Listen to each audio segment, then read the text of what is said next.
Hello again. Remember last time we started the Ptolemaic dynasty and we were talking about the good Ptolemies, Ptolemies 1 and 2. They built the library at Alexandria and the lighthouse, and they're starting to run Egypt like a business, but it's doing well. They have the priests supported because that's their kind of bureaucracy that's going to do the trading for them. Well, we've got one more good Ptolemy, right? What I call the good Ptolemy, Ptolemy 3. And after that, we're going to see what in modern terms would be called a dysfunctional family. They murder each other.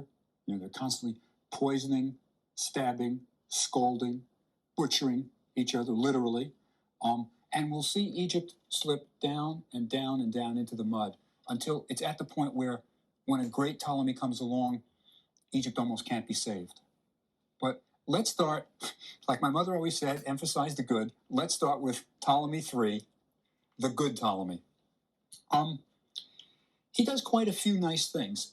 One is he builds an Egyptian temple at Edfu. Now, Edfu is in the south of Egypt. It's a southern temple. It's large. It is one of the best preserved temples in all of Egypt. It is huge. Now, let's think about what Ptolemy III is doing in building Edfu Temple, right?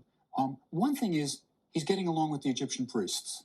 They like to build temples. They know about rituals. And if you build a temple, in a sense, you're creating a bureaucracy. You're going to need more priests to staff it and so on. So the priests are probably happy about this. There's no question about that. The temple is dedicated to one of the traditional gods, Horus, right? The main god. Remember, the pharaoh has always been identified with Horus. So in a sense, maybe they convince him, they tell him that, look, this is a temple to you, really. It's Horus, you're the falcon on earth, whatever. But he builds this big temple. It's well preserved. Almost all of the very well preserved temples in Egypt are built by the Ptolemies. Now, there's a couple of reasons for that. One is they're the most recent, of course, of the Egyptian temples. So they've had fewer years to be pulled down, blocks to be reused. So that's one. They're the newcomers to the Egyptian temples. But the other is, after the Ptolemies died out, these things fell into disrepair. There were no longer priests who were supported. So people actually built their houses on top of the temples. The temples became sort of filled in, and they were preserved by this.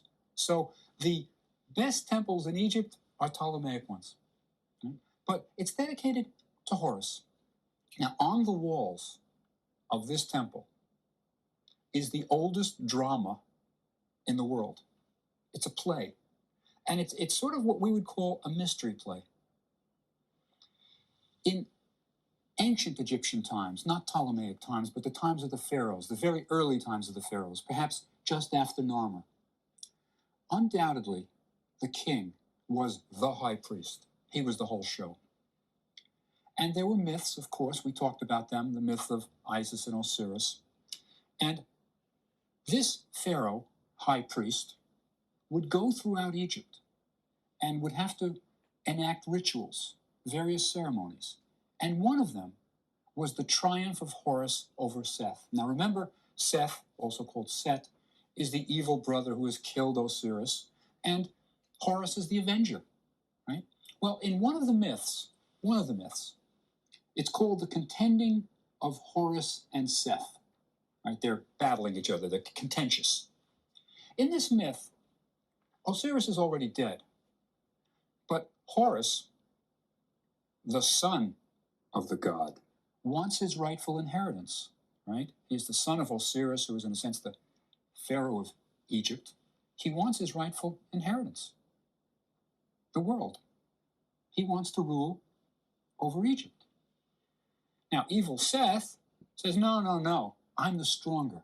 Now, it's an interesting conflict. It's between the rightful heir and the stronger. Right? That's the claim. And the gods are not sure how to settle this. It's kind of a litigious thing. The gods are not sure how to settle it. Well, he's stronger, maybe he should rule. Well, he's the son, maybe he should rule. And for 80 years, they're battling it out, and in this myth, all kinds of things happen. For example, Seth, by magic, is turned into a hippopotamus. He's often shown as a hippopotamus. Now, Horus is about to do him in. He's going to harpoon him. But Seth, clever, remember, he's this devil figure. He's always going to be there. He's sort of existential evil. You know, it's like in the fortune cookies when you get that little fortune that says, say what you will about the devil, he's a hustler.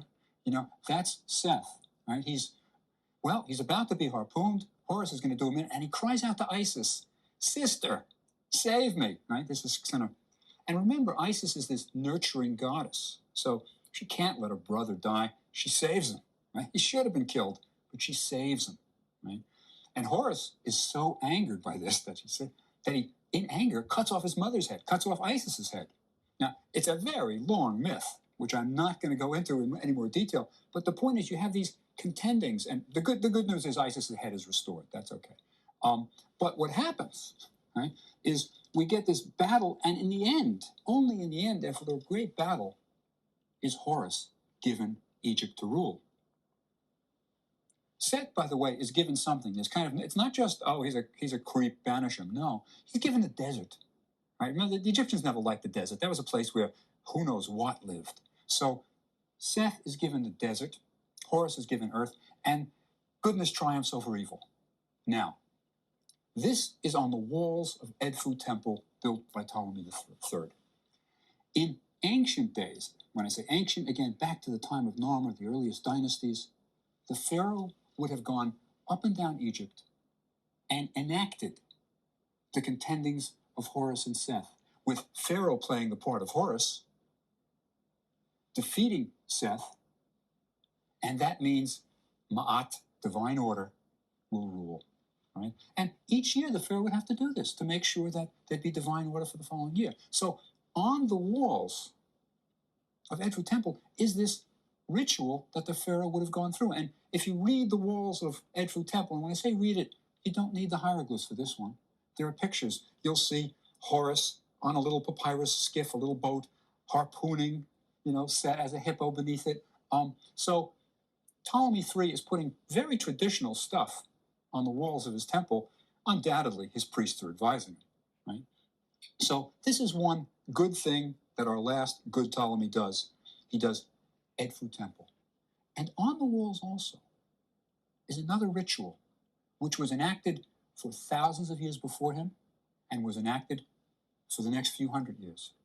Whenever a temple was built, a ceremony called the stretching of the cord had to be performed.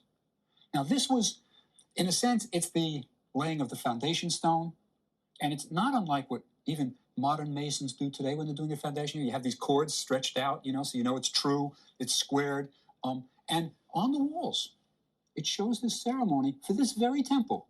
And it's got the goddess Seshat. She is the goddess of writing in the sense of measurements. She's kind of an engineer. And she records exactly the measurements of the temple. And they did the stretching of the cord when the pharaoh would come.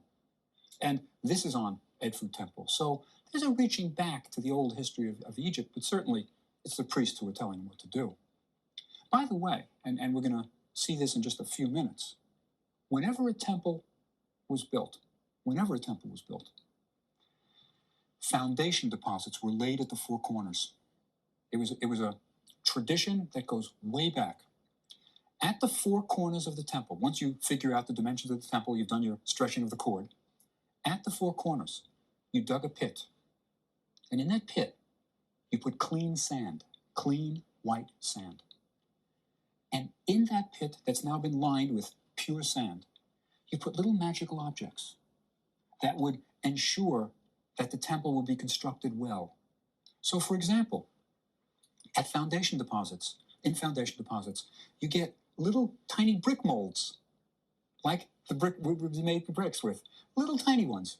You'll sometimes get tools, little miniature tools, and perhaps some inscriptions, a prayer for the temple or whatever, with the name of the pharaoh who's building the temple. So almost always at four corners of temples are foundation deposits. Still today, by the way, in Egypt, there are plenty of those deposits waiting to be discovered. In the 19th century, foundation deposits weren't really known. They didn't know that they had a lot of these foundation deposits. So people weren't looking for them. So a lot of the earlier places that have been excavated, there are still foundation deposits to be found. Also, Sometimes you find them in curious places, but there's an explanation. For example, some temples have 6 foundation deposits. Yeah. Why? Well, they started to build a temple. Let's say it was going to be a square. You dig your little 4 pits, and you have your foundation deposits. But now, as it's building, you decide, well, let's make it bigger. So you expand it now, making it a rectangle perhaps, but you've got another 2 new corners. So you dig another 2 foundation deposits. So sometimes temple have 6. So you have to be sort of vigilant. When you're excavating a temple, you have to see, was it enlarged? And then you know what to look for. But at Edfu Temple, undoubtedly, you had these foundation deposits, and it even shows the pharaoh present, putting some objects, 17 little bricks remember, 17 was a magical number. And Edfu tells the whole story. So if you look at these temples, you'll get the story of what's going on. But this is Ptolemy III's temple at Edfu. We have a few records of him, what he did during his reign. One is called the Decree of Canopus. Canopus was a part of Egypt in the Delta. And this is really a stela. Remember our big round-top stones that anybody wanted to make an announcement, he carved. And the Decree of the Canopus, we have 3 versions of it. Now, let me say why it's so important. Not just because it tells about Ptolemy, no. It was just like the Rosetta Stone. It was written in 3 scripts, 2 languages, if you'll remember. Egyptian is one language, and Greek is the other. And this was written in hieroglyphs, right, which is Egyptian, hieroglyphic script, Demotic, which is Egyptian, more cursive script, and Greek.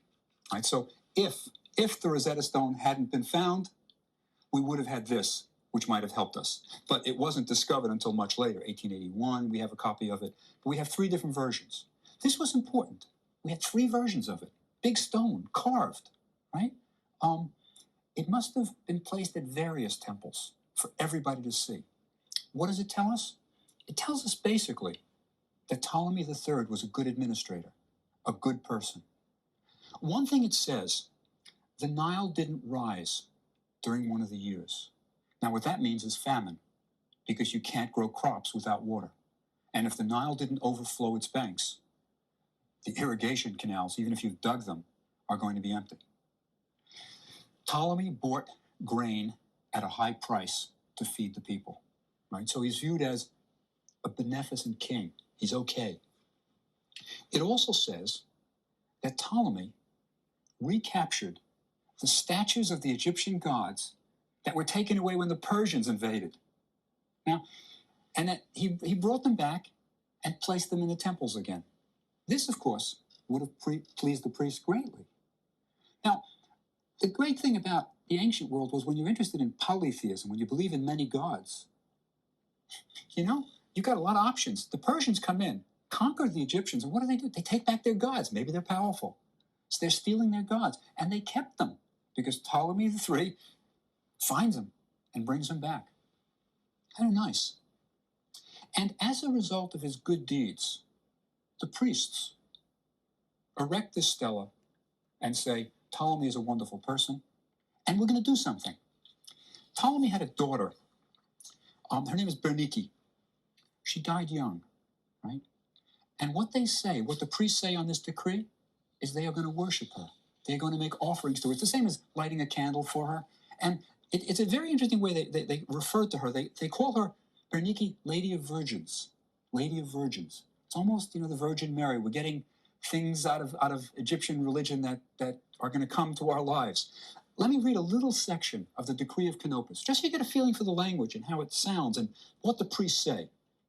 And this is what the priests declare, written on this decree in 3 scripts, so the Greeks can read it and so the Egyptians can read it. Ptolemy III and Bernike are continually performing many great benefits to the national temples and take good care of the Apis and Menevis bulls. Now, the Apis I've mentioned a few times. Next time we're going to talk about him in detail. It's a fascinating subject, the Apis. But he was a sacred bull, and Ptolemy III is taking good care of him. That means he's alive, the bull, and he's in a temple, and he's being fed and well cared for. The Menevis was another sacred bull from Heliopolis. We know hardly anything about him. But they're taking care of these bulls. And it says, taking care of the Apis and Menevis bulls and other renowned sacred animals. Animals were important to these Ptolemies, you'll see. And the sacred images carried off from the land by the Persians, the king, having made a foreign campaign, recovered into Egypt and restored to the temples from which each of them had been carried away. And so he's doing quite a lot for the Egyptians, both in economy and religion. Now, there's another monument of Ptolemy III that's really perhaps his most important. Remember last time I said that the Library of Alexandria, built by Ptolemy I, completed by Ptolemy II, disappeared. We have no traces. We really don't.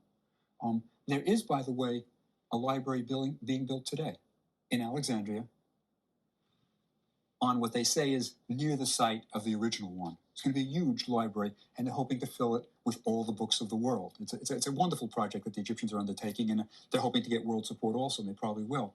But the library has disappeared. But there was supposedly a sister library, right? Sometimes called the daughter library.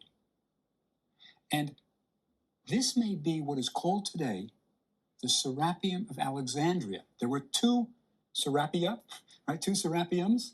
One was where the Apis bull was buried at Saqqara. That's the one we've talked about. But there's another that I haven't mentioned yet, and that's what we have to talk about now, the Serapeum of Alexandria. This is constructed by Ptolemy III, our last good Ptolemy. It is dedicated not to the bull, the Apis bull, no. It is dedicated to a Greek-created god. They manufactured this god, Serapis. It's a combination of the two gods, Apis. Apis was actually an ancient Egyptian called Ap. And the Greeks had the ending, so it's an Apis.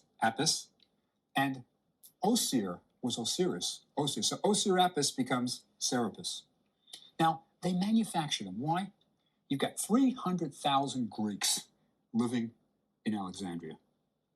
And these gods of the Egyptians look pretty weird.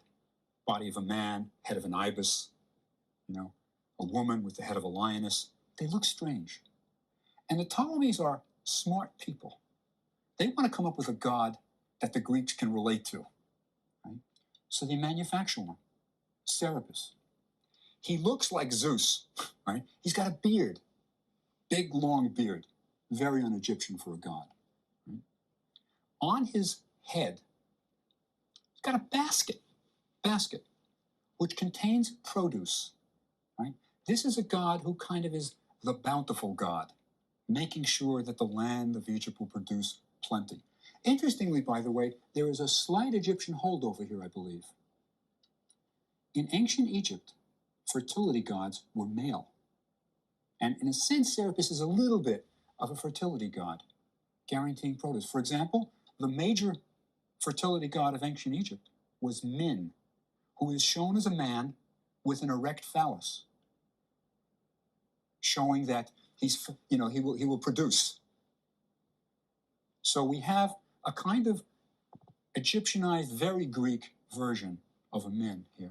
Now, the temple of Serapis is dedicated to this god.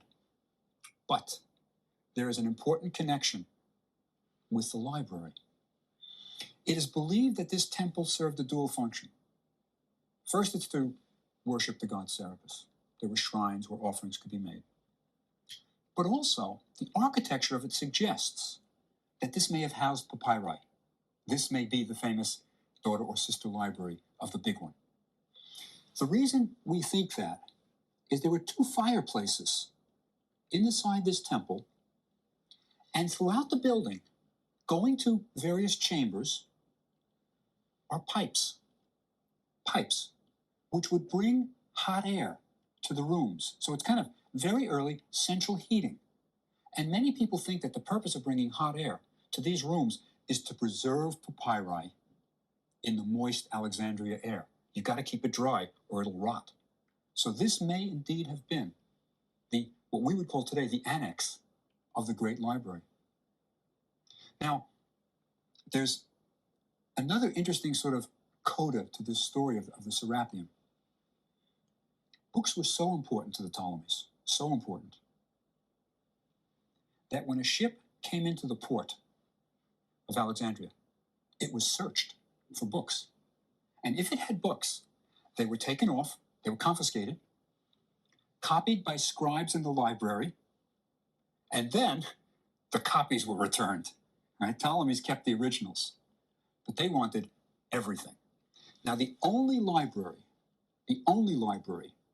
that even approached the Alexandria Great Library was at Pergamum in Asia Minor. And the competition was so fierce between the Alexandrian library and the Pergamum library that Egypt, the Ptolemies, stopped exporting papyrus because they didn't want the library at Pergamum to be able to copy all these books. They stopped exporting it. And you know a result of that sort of embargo on papyrus? The modern book. We have books today because the Ptolemies refused to export papyrus. What happened was, well, the Pergamum library couldn't get any papyrus, so what are they going to do? They're going to use vellum, sheepskin. But sheepskin doesn't roll nicely like papyri. You can't attach them and make a huge papyrus and roll it up. They stack better than they roll. And then when they started sewing leaves together, you got a book. So the first books are the result, really, of the Ptolemies sort of being greedy about their library. Now, this Serapeum, this place of Serapis, but also a library, had foundation deposits. They were discovered during World War II. There was an excavator. You know, one of the things about excavators are, no matter what happens, you keep excavating. Through wars, through terrorism, you go. And Alan Rowe, an excavator, while looking through the Serapeum, found foundation deposits. And interesting foundation deposits. And that's how we know for sure that Ptolemy III built this thing. Because we have foundation deposits, which were plaques. At the corners of the temple were found the pits. And in the pits were 10 plaques. 10. They were made of different material. 5 were glass. Now, glass was an important thing in Alexandria. They manufactured it. Alexandrian glass became famous, right? They made wonderful little inlays for furniture and things like that. And 5 of the plaques are glass. 1 is mud, clay. 1 is faience, a ceramic. 1 is bronze. 1 is silver. And 1 is gold. Right? Virtually everything you'd build out of or the materials you would use.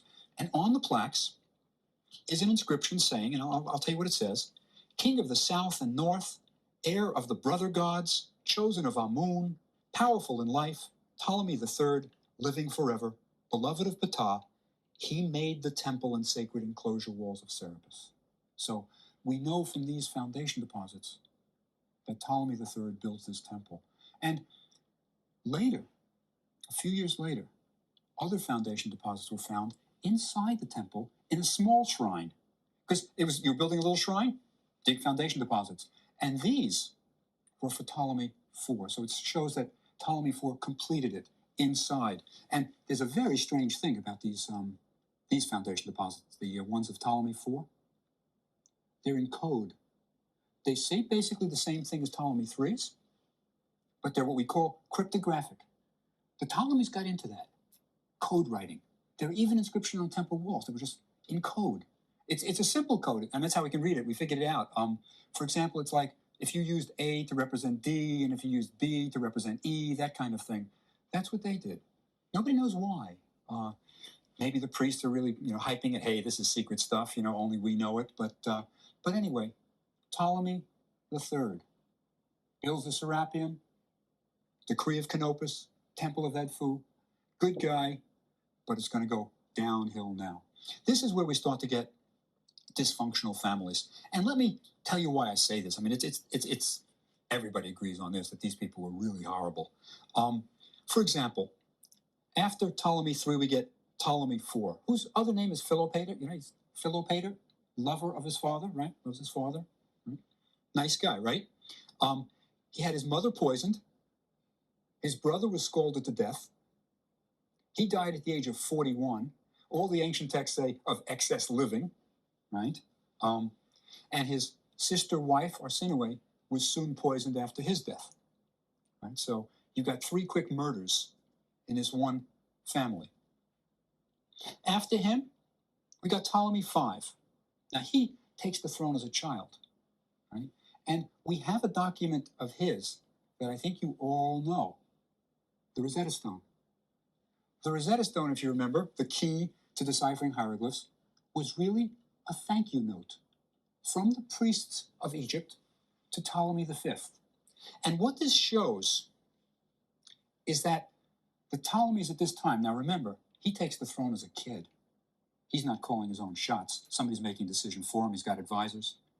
They are trying to placate the priests.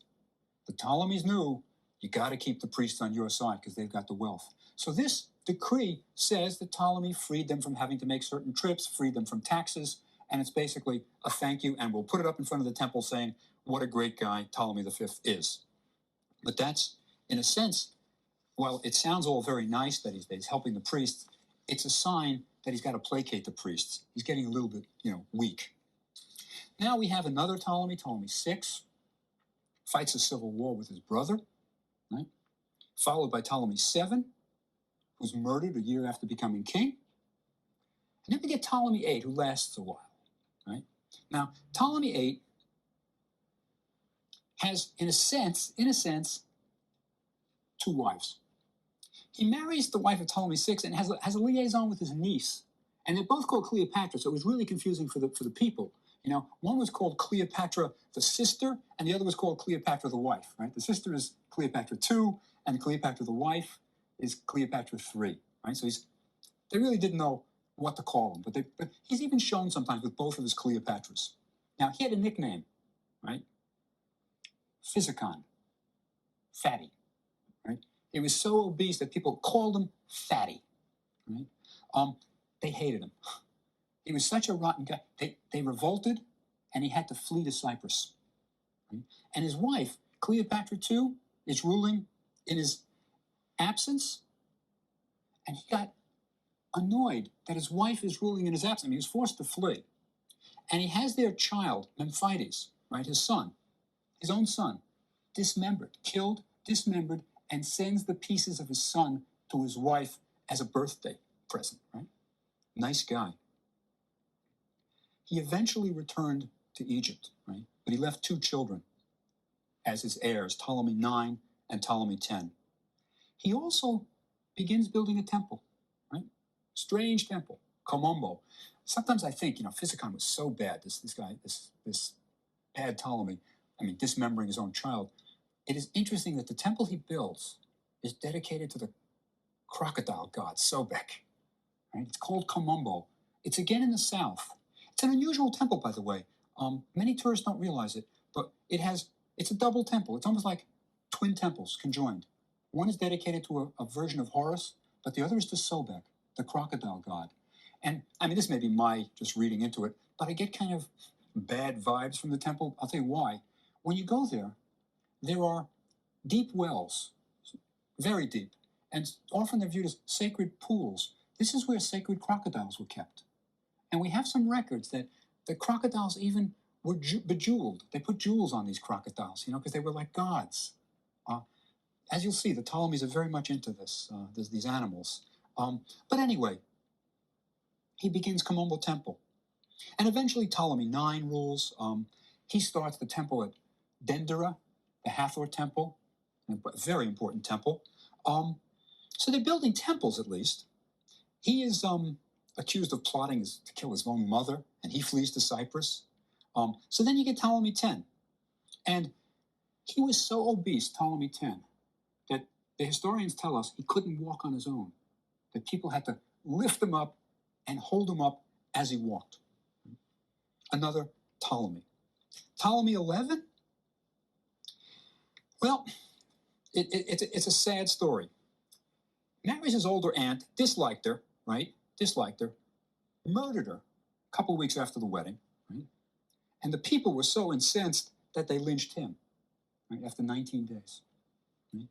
Now, what happens is these Ptolemies have almost killed themselves off.